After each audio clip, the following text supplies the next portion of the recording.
ఏదైనా కోల్పోతారు, నమ్మకాన్ని ఎదుర్కొంటారు.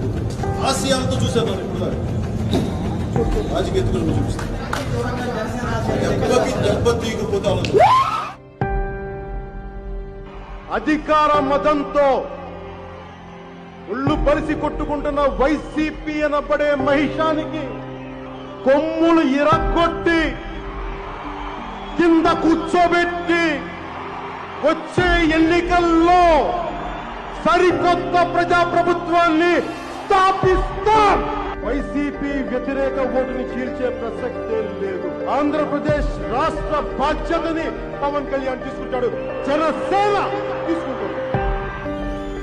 ఎక్స్పెరిమెంట్స్ చెయ్యం, అసెంబ్లీలో అడుగు పెట్టే విధంగానే ఉంటుంది మా ప్రణాళిక. పవన్ కళ్యాణ్ తో సహా అందరూ ఏ అభ్యర్థులు నిలబడతారో అందరూ గెలిచే తీరాలి. ఓటుని వేస్ట్ కానివ్వం. జనసేన సత్తాని చాటుతాం. రాష్ట్ర రాజకీయాల్లో వచ్చే ఎన్నికల్లో జనసేనది చాలా బలమైన సంతకం ఉంటుంది. వచ్చే 6 నెలల తర్వాత వచ్చే ఎన్నికలు ముందొస్తాయా రేపు వచ్చినా సరే జనసేన తెలుగుదేశం కలిపి పోటీ చేయబోతున్నాయి. ఎన్నికల్లో ఖచ్చితంగా పోటీ చేయబోతున్నాయి. ఖచ్చితంగా భారతీయ జనతా పార్టీ దీనికి కలిసి వస్తుందని నేను సంపూర్ణంగా విశ్వసిస్తున్నాను, నమ్ముతున్నాను. అదే జరుగుతుంది.